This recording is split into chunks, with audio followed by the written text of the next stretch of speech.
and welcome back to my small part of the universe. My name is Hailstone. Now, today regarding Barotrauma, we will be covering among one of the more unique and social creatures of Europa, the Mudraptor, one of its most apex predators of the small scale. Now, sit back, relax, and we shall get started. The lore and biology of the Mudraptor. The Mudraptor of Europa is often considered by many colonies as either a major threat or just a pest. But one cannot look at a Mudraptor and imagine little else than a chitinous demon shearing its way into a colony or submarine and laying waste to those living there. For many, that is the reality of Europa, that they have to live with day to day. But yet, there is so much more to these hardened denizens of the deep. Mudraptors are protected by a hard chitinous shell that makes them harder to dispatch than other European fauna, though shell might not be the correct word to describe it, as they are more akin to hardened layered plates selectively placed across the body, more like human-made armor than the shell of an insect or reptilian scales. The plates of a Mudraptor are strong enough to resist, if not outright bulletproof, towards small arms fire. In fact, some colonists will use part of the Mudraptor shell as a shield if need be, though this is highly impractical. Mudraptors stand at about a head shorter than an average male at 5'6", though stand about a head higher with the back plates extended. Head to tail, the Mudraptor is a half a body length longer than the average male, which puts them at about 4 feet when standing and at a body length of 7 or 8 feet. This combined with their backplates allow for unparalleled maneuverability in the European Ocean, favoring their hit-and-run tactics as well as shearing into a submarine with little damage to themselves. Offensive-wise, Mudraptors are something to fear, with strong back legs which give them surprising bursts of speed on land for a water-bound creature, and a beak. The beak, so to speak, are two specially formed plates, a large one covering the head, and a pointed lower jaw. When used in tandem, this beak creates not only a strong scissor-like motion to tear apart prey, but one sharp enough to cut through metal. In short, Mudraptors are lethal at close range. An odd feature of the Mudraptor are 4 small claws on its underside, like that of a crab. It's unclear what these claws are used for, though perhaps it is most likely the Mudraptor utilizes these claws to get a better grip on prey as it feeds. While not apparent, Mudraptors do have some form of vision, as they will prioritize bright light sources such as flares that are often used to corral and distract Mudraptors. As well, if one were to look at the head of a Mudraptor hatchling and the larger head plates of a Mudraptor veteran, one can perhaps see vestigial echoes that may have once been more complex eyes, now evolved to more simplistic ones that only detect sources of light that are emitted by bioluminescent creatures or simply to keep track of their own eggs. In contrast to the standard Mudraptor well known throughout the colonies, there is a larger variant of the species, the Mudraptor veteran. These appear to be older members of the species with rustic or brownish colored plates. They're normally seen among packs of 2 to 3 members, often seemingly leading into hunts. As well, in addition to this, the plates of the Mudraptor veteran seem to have become sharper with age.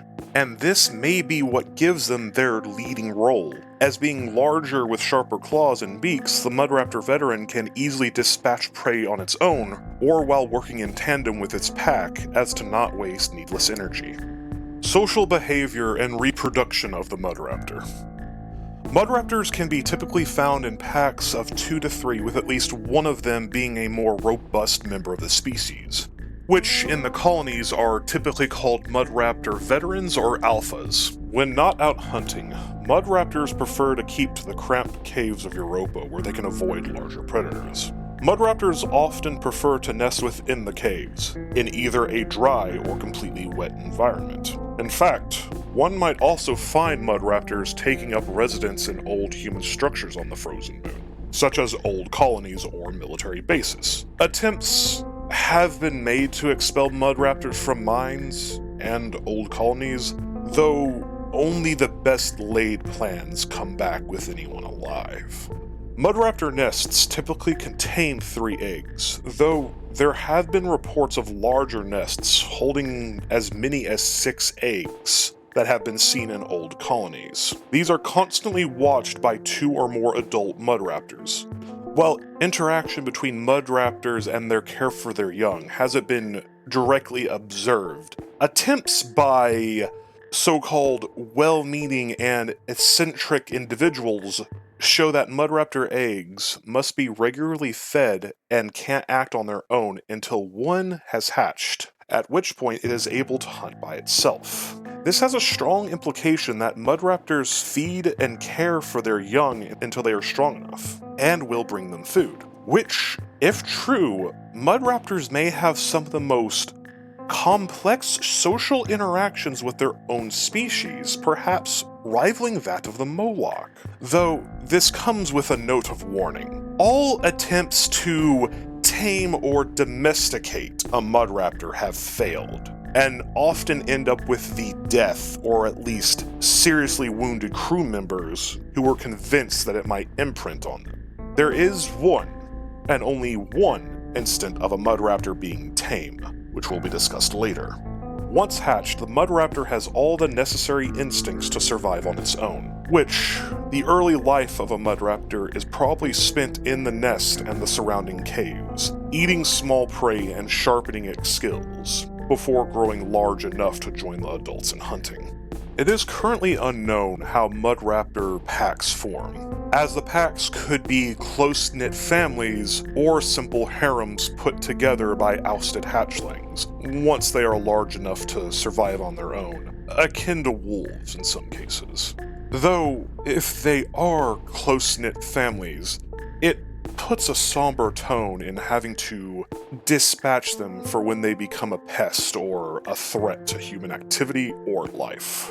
A Mudraptor's diet is composed entirely of meat. Anything from the small, blind fish of Europa to humans and crawlers, to even larger predators like the thresher and perhaps even hammerheads. Once a prey item has been killed by a Mudraptor, it will latch onto its target with its 4 small chest claws and then proceed to cut off large sections of flesh, which seem to be swallowed whole due to a lack of visible grinding teeth, though there may be some form of crushing plates in the back of the mouth or throat for the Mudraptor to grip the flesh of its victim better. When food is given or inserted into the egg of a Mudraptor, the egg will hold said food in a special pouch which it will sustain itself off of over a period of hours to a couple of days.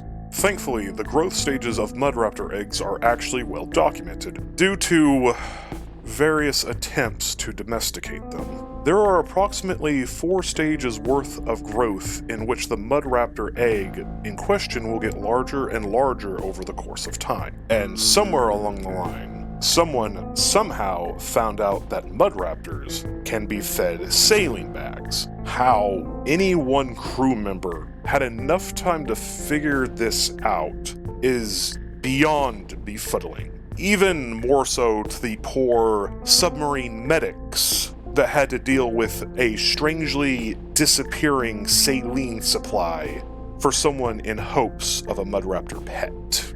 As one final note on this video, we have included a journal entry from an unknown captain regarding an instance of a seemingly tamed Mudraptor that he once had to transport. Captain's recording 091. Well, we were desperate for money, although I'm not so sure we were this desperate. We picked up some well-paying individual who said he needed transportation for him and his pet from Undermoist to the Rocky Cavast. First, it seemed like just a fairly overly well-paying job for a simple civilian transport, though we didn't see our other passenger until we were underway about 20 minutes out. After we departed, Channel 2 on the radio started picking up with chatter of a Mudraptor on board our sub on one of the lower decks. This bastard brought a Mudraptor on board my vessel! Everyone saw the rich dude board the vessel, but no one saw the Mudraptor. I don't even know how he got the bloody thing on here. Luckily, as exciting as the situation got, it was almost as mundane. The Mudraptor stayed surprisingly calm during the journey, though showed small bouts of irritation due to the cramped confines of the sub. As soon as we got to the rocky crevasse, the man paid us and disappeared into the station as easily as he appeared. We haven't seen any hint of this individual since, nor have heard anything about him. I don't know how he got a tame Mudraptor, but I wouldn't be surprised if it had also eaten him by now.